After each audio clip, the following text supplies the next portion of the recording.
I didn't want to get up. In the last 2 years, Cheryl Riley of the Spokane area says she got so depressed she became suicidal, stemming from a medical exam with this LNI psychiatrist, Dr. Douglas Robinson. And it was when I started to really get angrier at him and at LNI for what they did to me. As King 5's Susanna Frame reports. In a story last year, Cheryl told us what happened. It hit me in the head right there. She was working at Washington State University when this 25-pound shade fell in her head, leaving her disabled with a concussion. For benefits, LNI ordered her to see Dr. Robinson, their psychiatrist, who Cheryl said wasn't interested in asking about the accident, but about her sex life. Then he asked me, when was the last time you had sexual relations? So I said, well, it's been a long time. I've been divorced for a lot of years. And he looked at me again really hard and he said, when was the last time you had sexual relations with someone? And I got scared. I realized that he had sexually harassed me. Now Cheryl has filed a lawsuit against the state and the doctor. The claim says she suffered embarrassment, confusion, humiliation, distress, loss of benefits, and emotional harm, and that LNI inflicted harm by knowingly allowing the doctor's behavior to go unabated. They shamed me. They shamed me for being a woman. They shamed me for being me. And I really resented that. The King 5 investigators found Cheryl's complaint isn't isolated. 16 complaints about Robinson rolled into LNI over the years.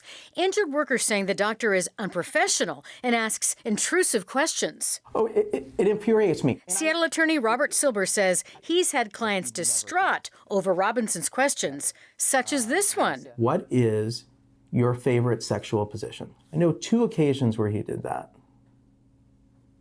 That's not acceptable. That's not something that's needed for an exam asking about psychiatric conditions. Dr. Robinson didn't respond to inquiries for this story, but last year he denied the accusations, saying he has a strict policy against questions of a sexual nature.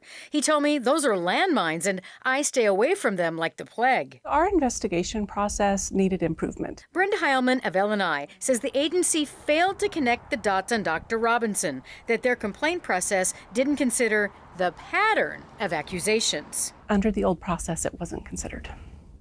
I'm sorry to say that. Do you think the department should have done things differently? Yes, that's why we're focusing on improving the process. And right over the parietal lobe. Given all that's happened since Cheryl's head injury, she says in her case, improving the process now doesn't cut it. They had a duty, a responsibility to protect me. It was their job as an injured worker to take care of me and provide me with good care, and they didn't do it. The state closed every complaint against Dr. Robinson. No action was ever taken. Investigators said they couldn't corroborate the allegations, and last fall, Robinson retired from working for LNI. It's as if nothing's ever happened.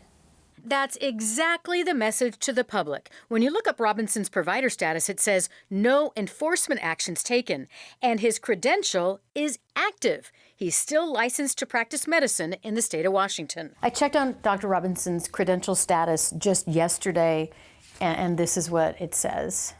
We showed Cheryl the documentation. Active. What? That was news to Cheryl. One more reason she says she's trying to hold him and the state accountable. I want that message to go out because people have to know, and this man damages people, and I consider myself a strong person, and I went down that hole and I climbed back out, but there's people who might not be able to. And that's wrong. According to the state, things have changed because of this case.